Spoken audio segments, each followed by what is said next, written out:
Sem conseguir resolver a crise econômica, a recessão se arrasta para o terceiro ano de mandato de Jair Bolsonaro e a situação do país pode piorar se o auxílio emergencial não for prorrogado. Na entrevista central, o economista Fábio Terra fala dos impactos dos altos índices inflacionários. E nossa reportagem mostra quais são as propostas de campanha em duas capitais brasileiras para o combate da violência contra a mulher. Eu sou Pamela Oliveira e você acompanha a Central do Brasil.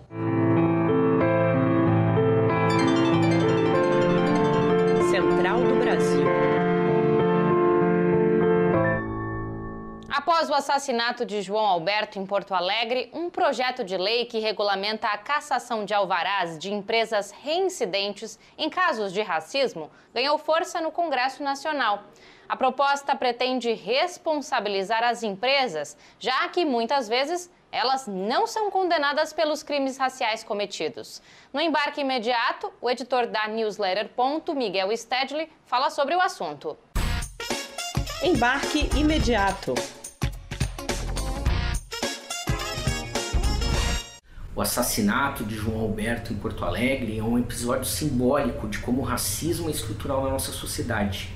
Ele está presente em diversas dimensões, por exemplo, na falta de regulação dessas empresas de segurança privada, ou ainda na presença de policiais, sejam como sócios da empresa, sejam atuando como funcionários temporários dessas empresas de segurança privada. Eles revelam também a ação de empresas multinacionais como o Carrefour no Brasil. O Carrefour acumula denúncias de outras violações de direitos, começando pelos direitos trabalhistas cotidianamente, que superexplora essa mesma juventude negra afastada do mercado de trabalho. Se por um lado o boicote pode ser uma solução para atacar do ponto de vista do consumo a atuação dessas empresas, por outro lado, se o racismo é estrutural, exige medidas estruturais e, portanto, essa luta passa pela reforma do poder judiciário e das legislações e pelo combate ao terraplanismo que está alojado hoje na Fundação Palmares ou na Vice-Presidência da República, que nega a existência do racismo. Infelizmente, na tarde deste 25 de novembro, perdemos um ídolo latino-americano. Faleceu Diego Maradona aos 60 anos após uma parada cardiorrespiratória. Além de um craque do futebol reconhecido internacionalmente, nos deixa este jogador que foi bastante engajado politicamente. Sem esconder suas preferências, tatuou no braço a imagem do revolucionário Che Guevara, se manifestou contra a injusta prisão de Lula e também travou embates contra o projeto neoliberal empregado pelo ex-presidente argentino Maurício Macri. É com pesar que nos despedimos de Diego Maradona. Dia 25 de novembro é Dia Internacional de Luta pelo Combate à Violência contra a Mulher. Essa agressão que começa com palavras e ameaças e pode levar ao feminicídio. E cabe ao poder público encontrar formas de combater essa violência.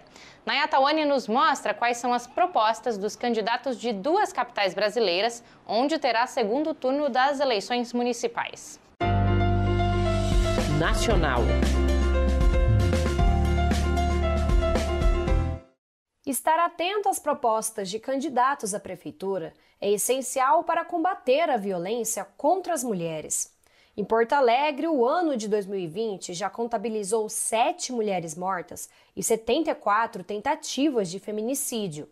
A fundadora da organização Direito para Todas, Letícia Heisman, comenta as principais propostas dos candidatos da capital gaúcha para combater este crime. A Manuela Dávila tem 5 propostas principais. Ela propõe a criação de 3 casas da mulher na cidade, o programa Mulher Poder Local, o programa Empresa Amiga da Mulher, a ampliação e revitalização do atendimento em saúde integral da mulher com atendimento humanizado e a ampliação, uma grande ampliação das vagas nas creches e nas escolas infantis. Em comparação, o projeto proposto pelo Sebastião Melo, no documento enviado à Justiça Federal, não constam propostas para essa área. Em São Paulo, a violência contra a mulher chegou a crescer 64% em 3 anos, segundo uma pesquisa da Rede Nossa SP. A disputa de segundo turno para a prefeitura da grande metrópole também envolve no debate o tema da violência de gênero. Bárbara Tomiati, embaixadora do Vote Nela São Paulo, compara os programas defendidos pelos candidatos para enfrentar este problema.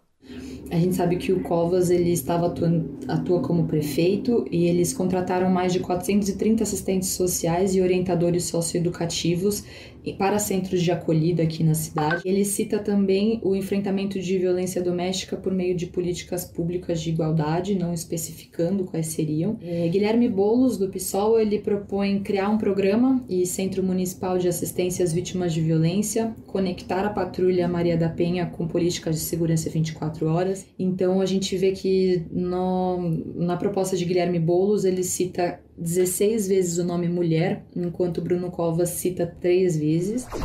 Por ser proibido que empresas realizem doação para campanhas eleitorais, grandes empresários têm investido montantes de dinheiro em candidatos para garantir seus interesses. Quem perde não são só aqueles candidatos com menos fundos financeiros, mas também o povo. É o que nos conta Afonso Bezerra. Trilhos do Brasil. 1,2 bilhão de reais. Este é o total registrado pelo TSE até o momento de dinheiro privado doado para as candidaturas nas eleições deste ano. Apesar de a lei proibir doação de empresas, os executivos estão entre os maiores doadores desta campanha. É o caso dos irmãos Matar, fundadores da Localiza, Rubens Ometo, do Grupo Cosan, e o senador cearense Eduardo Girão, do Podemos. Os beneficiados, em grande parte, são candidatos de partidos da direita. Analistas observam que a influência do poder econômico é ruim para o processo eleitoral e também para o cumprimento dos mandatos. O cientista político Matheus Moravia reflete sobre este tema. O fato de quem ganha mais pode doar mais cria toda uma lógica em que quem ganha mais influencia mais diretamente nas eleições. Então a gente já tem um sistema em que a gente induz a participação de pessoas mais ricas.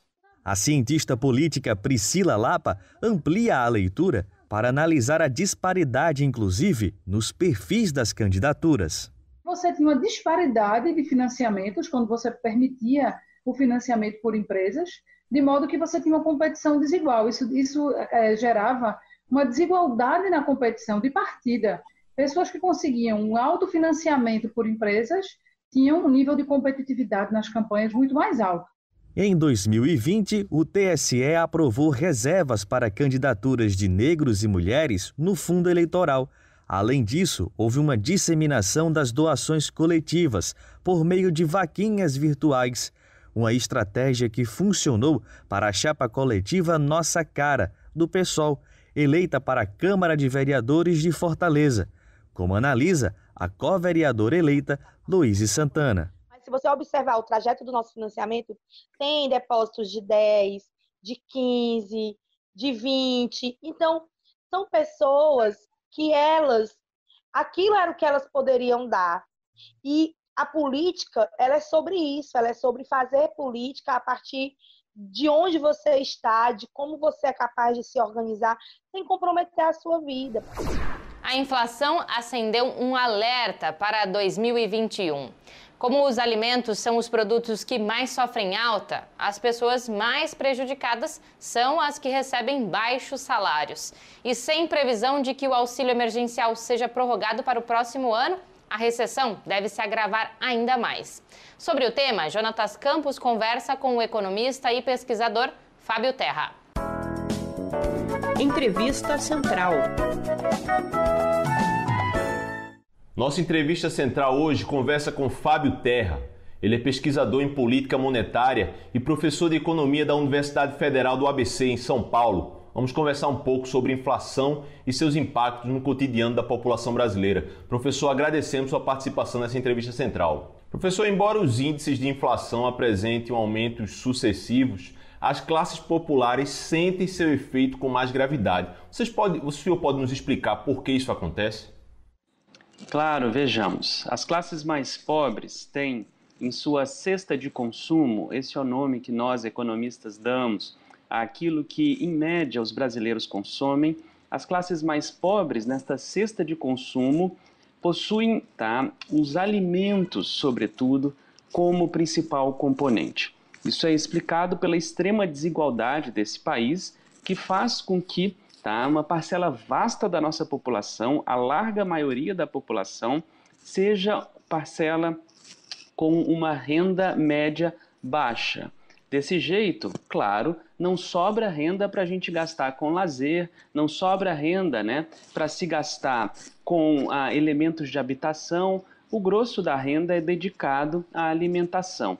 E como nesse ano os alimentos já subiram 12%, isso explica por que a inflação, sobretudo nos alimentos, acomete mais a renda das famílias mais pobres do país, porque elas dedicam a maior parte da renda para alimentos.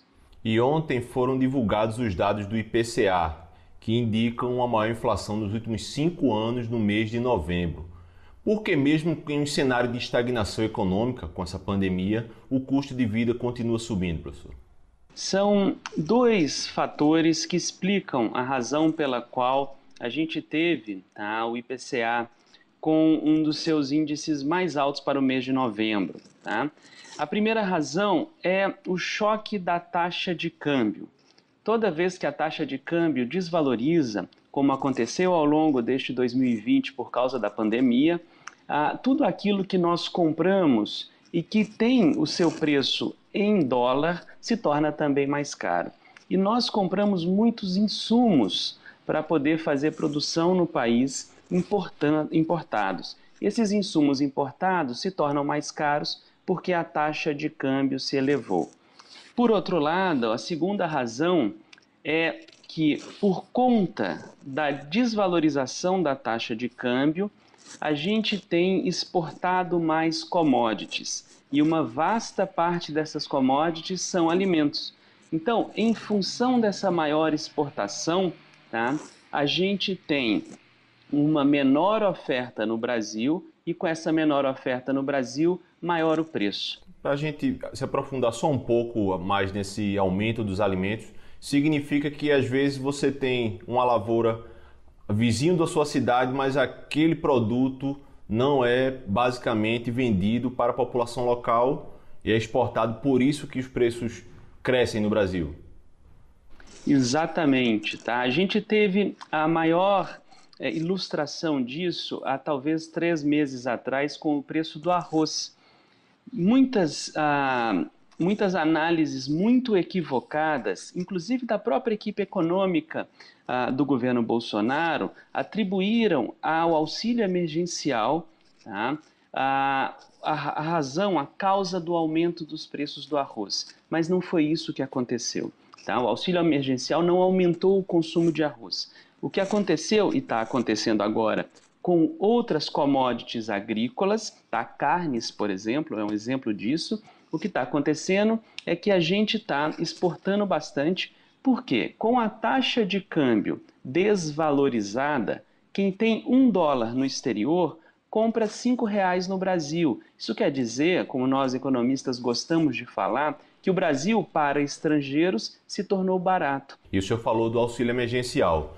Nós continuamos na pandemia, há uma estagnação econômica anunciada pela própria equipe do governo, mas o governo federal até agora não anunciou a extensão desse auxílio para 2021. O que é que o senhor avalia de 2021 sem o auxílio emergencial? 2021 sem auxílio emergencial vai ser o caos. Vai ser o retorno de milhões de brasileiros e brasileiras a uma condição de pobreza extrema.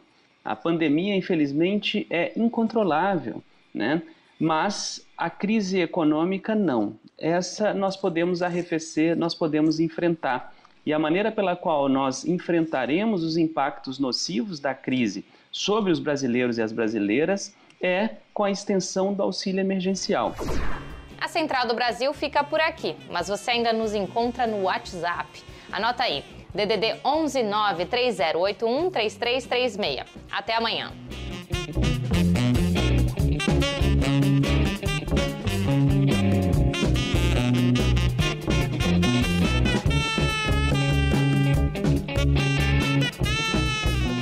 Central do Brasil, a rede de comunicação dos movimentos populares.